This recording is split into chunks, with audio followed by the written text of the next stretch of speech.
매일 아침 꼭 챙겨야 할 뉴스 딱 3개만 골라서 깊게 들여다봅니다. 뉴스 3개 시간인데요. 서울신문의 김진아 기자 모셨고요. 어서 오세요. 네, 안녕하세요. 박지훈 변호사 모셨습니다. 네, 안녕하십니까. 네, 많은 분들이 아침 인사를 건네주셨습니다. 푸른 호수님, 걸귀여운님, 개gelgel님, 박상구 최기님 저희보다 먼저 아침 인사를 건네주셨는데요. 감사드리고요. 다들 진행자의 안부를 묻고 또 이렇게 네. 좋다고 그러네요. 네. 네. 저는 아직도 안 까먹고 있습니다. 64세 네. 어르신이 박지훈 변호사의 팬이시라고. 누나라고 제가 불렀죠. 그래서 네. 좋으시죠? 네, 감사합니다. 네. 자, 김종배 시선 집중 유튜브 라이브로 지금 함께하고 있습니다. 유튜브에 들어가셔서 김종배 시선 집중 검색하시면 되니까요. 좋아요와 구독 버튼을 좀 눌러주시고요. 의견도 달아주시기 부탁드리겠습니다. 자, 첫 번째 뉴스 가볼까요? 네, 4.15 총선 관련 소식부터 먼저 정리해드리겠습니다. 네. 더불어민주당은 어제 의원총회를 열고요. 비례대표를 위한 선거연합정당 참여 여부를 논의했는데 오늘 최고위에서 최종 결론을 내리기로 했습니다. 어제 2시간 30분 정도 경론을 벌였는데요. 결론을 내지는 않았는데 선거연합정당이 참여하는 쪽으로 잠정 결론을 내린 상황입니다. 네. 그래서 전당은 투표를 하는 쪽으로 정리된 것 같고요.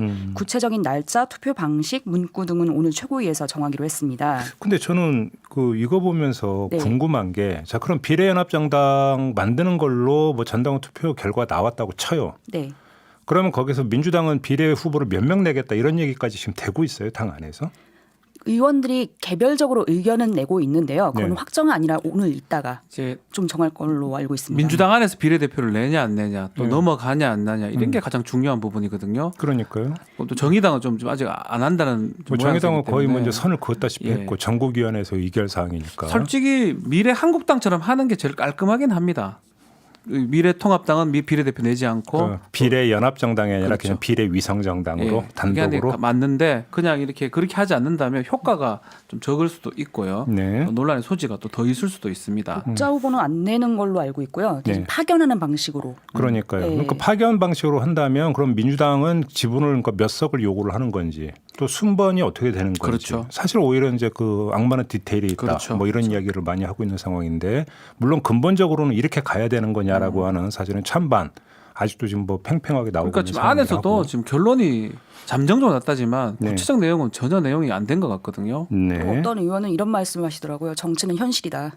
명분이 아니다. 네. 살고 봐야 된다. 네. 건 이겨야 된다 이런 예. 얘기도 있고요. 자, 다음 소식은요. 네, 미래통합당 소식을 전해드리겠습니다. 여기서 무더기 컷오프에 대해서 당내 예비 후보들 불만이 지금 폭발하고 있는데요. 네. 어제는 강원 강릉 지역구의 홍윤식 전 행정자치부 장관이 공천되면서 현재 지역구 의원인 권성동 의원이 컷오프됐습니다. 네. 그래서 권성동 의원이 무소속 출마할 수 있다고 반발을 했고요. 이른바 그 친박 세력이 규정했던 탄핵 5적 가운데 한 네. 명. 네. 예. 그래서 정리가 된 상황입니다. 그게 이유였다고 봐야 되는 겁니까? 그걸로 저희 기자들은 좀 알고 있습니다. 다른 예. 건 다른 걸로는 예. 딱히 컷오프될 이유가 찾기가 좀 어렵습니다. 이게 이거는. 그러니까 권성동 의원이 당시 이제 그 소추위원장이었었죠. 네. 예. 그랬던 것도 있고요. 예. 법사위원장이었습니다. 예. 네. 또 미래통합당의 비례대표 위성정당인 미래한국당 비례대표 후보가 어제 좀 발표가 됐는데요. 네. 531명이 신청했다고 합니다. 어유, 맞네요. 굉장히 많습니다. 예, 예. 아, 인기 좋습니다. 예, 거기서 434명이 공개됐는데요. 16일 날 최종 비례대표 후보를 발표할 예정인데 주요 신청자 보면 좀 면면이 화려합니다. 네. 박근혜 전 대통령 최측근인 유영아 변호사가 있고요. 네. 길환영 전 KBS 사장, 지성호 북한 인권 운동가, 네. 박현정 전 서울시장 대표. 아, 이분도 신청했어요. 예, 이분도 예, 들어갔습니다. 예. 그리고 신의 한수 되게 유명한 유튜브 있죠. 네. 거기서 유동균 기자도 신청을 했습니다. 아, 근데 오늘 조선일보 보도를 보니까 지금 미래한국당의 대표가 한성교 의원이잖아요. 네. 조만간 대구로 데려가서 넘긴다. 안철수 대표를 네. 만날 것이다. 그래서 통합 제안을 할 것이고 필요하다면 대표 자리도 넘길 수 있다. 그런 이런 보도가 요지를 있더라고요. 발언을 네. 한 걸로 지금 나오더라고요. 이게 이제 사전 물밑 뭐가 있어갖고 한 건지 네. 아니면 한성교 대표의 그냥 일방적인 희망 사항을 언론 플레이 한 건지 지금 네. 현재로서는 그 경위를 좀 파악을 해야 될 것 같은데요. 또 황교안 대표도 만났다고 합니다. 한성교 그럼 뭐 대표가. 어제 그 예. 뉴스가 있었죠. 네, 아무튼 그 교감하에서 또 나오고 있는 이야기인지 이것도 좀 궁금한 대목이긴 해요. 네. 네. 거기서 또 이제 이 후보자 중 한 명에 대한 좀 얘기가 흥미진진한데요. 네. 유영아 변호사에 대해서 공병호 공천관리위원장이 비례대표 공모에 참여할 때 대해서 공천 배제 가능성을 좀 시사를 했습니다. 네. 그 정확한 발언은요. 지원자 부적격 조건을 보면 국론 분열과 개파 부분이 나올 것이다.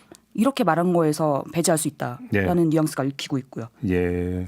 그럼 이제 그 옥중서신 2탄이 혹시 또 나오나요? 그러면 만약 공천 배제하면 유영하 변호사를 살려야 된다 이런 식으로 그 서신을 갖고 뭐 어떻게 해석하냐에 따라 다르겠지만 네. 유영하 변호사는 탈당해가 다시 미래한국당 간 거거든요. 네. 효과가 사실 그건데 네. 만약 반대의 결과가 난다면 예. 서신 하나 더 나와야 되겠죠. 그러니까 그 박근혜 옥중서신이 나왔을 때 황교안 대표를 비롯한 그 미래통합당 안팎의 반응은 환영 일색이었잖아요. 네. 그렇죠.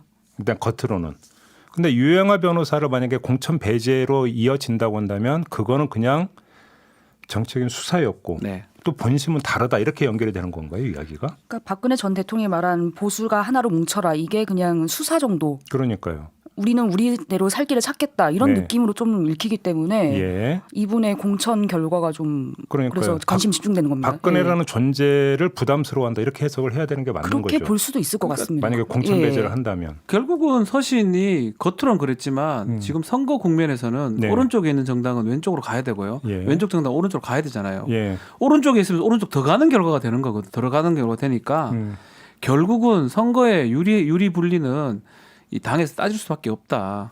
그러니까요. 그러니까 이제 그 통합을 하면서 탄핵의 강을 건너자라는 이야기 있고 건넜다고 생각을 했는데 제가 어제 그 지금 대한민국 신문에 한 번 썼는데 한 번만 더 밀게요. 예. 이건 탄핵의 강이 범람되는 걸 지금 우려해서 이러는 거라고 봐야 되는 건가요? 맞죠. 그럴 수도 있을 것 같은 게 왜냐하면 이 서신이 나왔을 때 민주당에서 내심 약간 좋아하는 기색이 있었거든요.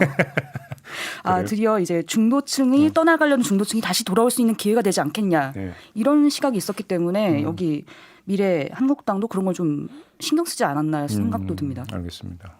별로 반응이 없네요. 탄핵의 강이 범람됐다. 아주 좋은 표현입니다. 네. 문학적 표현 네. 같아요. 마음으로 이해하겠습니다. 뭐 또 그렇게까지 오면 또 아니, 제가 그래서 무한해. 저희가 반을 크게 해주면 네, 알았어요. 빨리 넘어갑시다. 자, 두 번째 뉴스 두 번째 갈게요. 말씀드리겠습니다. 정치권의 재난기본소득이 좀 논란이 되고 있는데요. 네. 재난기본소득을 좀 말씀드리면 코로나19 여파로 고통을 겪는 국민 모두에게 기본소득을 제공하자라는 취지입니다. 네. 이재용 소카 대표가 제안을 했고 이재명 경기지사, 김경수 경남지사, 박원수 서울시장 등이 잇따라 이걸 지급하자고 건의를 했고요. 저희 방송에서도 선도적으로 네. 다룬 바가 있습니다. 그렇습니다. 네. 그리고 심지어 야당에서 미래통합당 황교안 대표도 찬성하는 입장을 보였습니다. 네. 그런데 홍남기 부총리 겸 기획재정부 장관은요. 어제 국회 기획재정위원회 전체회의에 출석해서 좀 반대 입장을 밝혔습니다. 네. 정부도 검토해봤고 여러 장점도 있는데 또 문제도 있어서 쉽게 동의하기 어렵지 않나라고 생각한다. 이렇게 밝혔습니다. 그 어떤 문제인지는 구체적으로 그러니까 예를 들었어요. 예를 들진 않고요. 좀 이런 취지가 있을 거라는 생각은 드는데요. 네. 코로나19 여파로 경제 상황이 좋지 않아서 다들 기본적으로 찬성은 하는데 그런데 1인당 100만 원씩 전 국민한테 돌아갔을 때 많게는 수십조 원 51조인가 이렇게 든다. 그렇게 들어가고요.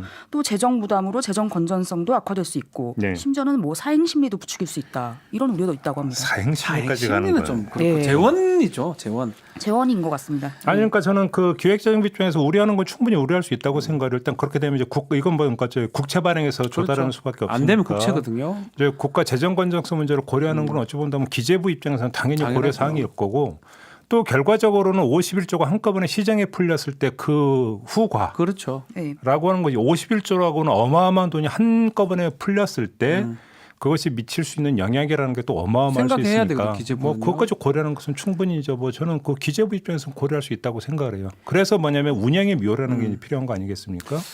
그래서 뭐 저희 같은 경우도 이제 그 뭐 이 이원재 대표 이런 분 모시고 이제 다루면서 했던 것이 이재용 소카 대표가 제기한 거 그럼 전 국민이 뭐 한 네. 1,000만 명, 뭐 또 1,500만 명.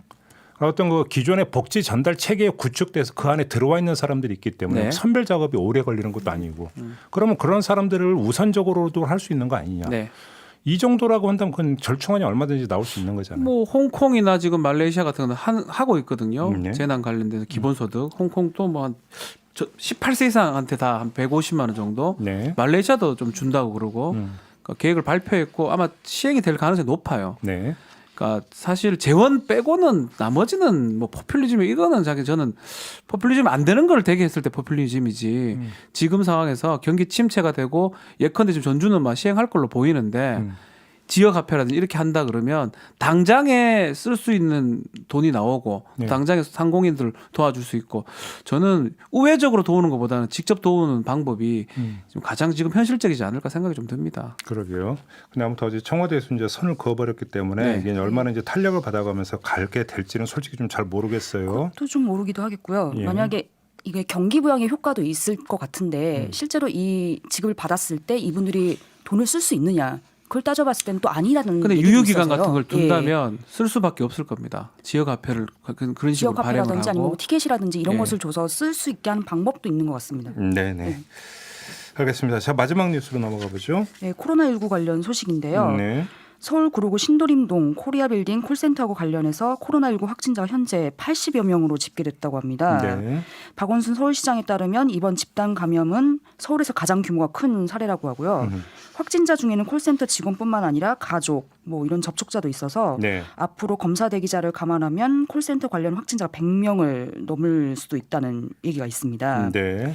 또 이 건물에는요, 서울 구로울에 출마한 더불어민주당 윤건영 전 청와대 국정기획 상황실장 선거 사무실도 있어서요. 네. 윤 전 실장이 그래서 검사를 받았는데 다행히 음성 판정이 나왔다고 합니다. 그러니까 이제 문제는 이제 가장 걱정되는 시나리오는 이 콜센터가 발원제가 되면서 그렇죠. 다시 네. 2차 감염 이제 전파였던 경로가 되는 거 아니냐. 이게 이제 가장 우려되는 거고. 왜냐하면 이분들이 여기에 거주하는 게 아니라 여기는 출퇴근합니다. 여기로 그러니까 출근을 하는 것이기 예. 때문에 서울, 경기, 인천 지역에 지금 그 거주지는 지금 다 분산되어 다 있기 분산돼 때문에. 네. 서울, 인천, 부천, 의정부 되게 굉장히 다양하더라고요. 그러니까 예를 들어서 뭐 바로 인근에 있는 게 신도림역인데 네. 신도림역 같은 경우 하루 유동 인구 가 얼마인데요? 이게 문제죠.